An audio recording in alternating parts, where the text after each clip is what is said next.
नहमदु व नसल्ली अला रसूलिल करीम अम्मा बाद फ़अऊज़ु बिल्लाहि मिनश शैतानिर रजीम बिस्मिल्लाहिर रहमानिर रहीम। कल हमने बयान किए थे भाई अक़ीदे तीन ही है, तौहीद, रिसालत और क़यामत। फिर तमाम के तमाम जितने अक़ीदे हैं इसके इर्द गिर्द घूमते हैं, तो यही से निकलते हैं। अच्छा, तौहीद का सबसे पहला क्या है? वजूद बारी ताला। एक वाक़या नकल करते ही इससे सारा मसला भी समझ आ जाएगा आप लोगों को। पहला वाक़या इमाम आज़म अबू हनीफ़ा रहमतुल्लाह अलैह का है। इनके इलाक़े में कुछ दहरिया रहते थे। उनका ये मानना था, उनका ये नज़रिया था कि जो जितना निज़ाम कायनात का चल रहा है ख़ुद ब खुद ही चल रहा है, इसका चलाने वाला कोई भी नहीं है। यानी वो खुदा ताला के वजूद के मुनकिर थे।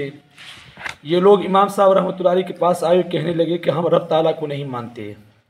एक किताब में लिखा है कि तलवार लेकर आए कि आज हम तुम हमें आज समझा दो, अगर नहीं समझा सके तो हम तुम्हें ख़त्म कर देंगे।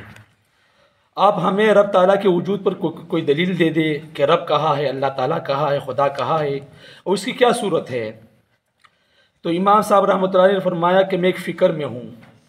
फरमाया कि मैं एक फ़िक्र में हूँ, मेरे सामने एक दरख्त है कि मेरे देखते ही देखते वो गिर गया। इमाम साहब कहते हैं कि मेरे सामने एक दरख्त है और मैं देख रहा हूँ खुद ब खुद वो दरख्त गिर गया, और फिर इसके पट्टे भी बन गए और तख्तियाँ बन गई, और फिर खुद ब खुद वो आपस में जुड़ गई। वो तख्तियाँ बन गई और फिर खुद ब खुद वो जुड़ गई और एक कश्ती तैयार होकर दरिया में चली गई, और फिर वो कश्ती खुद ब खुद एक किनारे से दूसरे किनारे जा रही है और किराया भी खुद वसूल कर रही है। उसका चलाने वाला कोई नहीं है, बनाने वाला कोई भी नहीं है, और मुसाफिरों को इधर से उधर, उधर से इधर लेकर आ रही है कश्ती खुद ब खुद। इमाम साहब ने जब ये बात फरमाई तो देहरिया मुलहद और बेदीन ठा करके हंसने लगे। जिस तरह कोई मजाक में बात कर लेना तो जो सामने वाला आदमी होता है ना वो हंसता रहता है, भाई ये क्या इतना बड़ा आदमी होकर और इतनी छोटी बात उसने कह दी। और कहने लगे हम तो आपकी बहुत तारीफ़ सुनी थी कि बड़े साहिब इल्म बसीरत वाले हैं, इमाम आज़म आपको लक़ब मिला है, बहुत बड़े फ़कीह है आप, मगर आपने जो गुफ्तगू की है इससे मालूम होता है कि आपसे बड़ा बेवकूफ़ इस दुनिया में कोई नहीं है।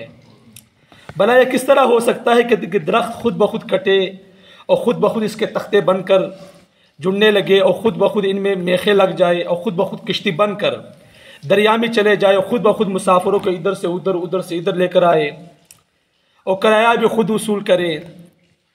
ये भी कोई मानने वाली बात है? बेवकूफ़ों वाली बात कर रहे हो तुम। तो इमाम साहब रहमतुल्लाह अलैह ने फरमाया, वो भी इमाम साहब थे आखिर, कि एक कश्ती का बग़ैर बनाने वाले के खुद ब खुद बन जाना और बग़ैर चलाने वाले के चलना तुम्हारी समझ में नहीं आता।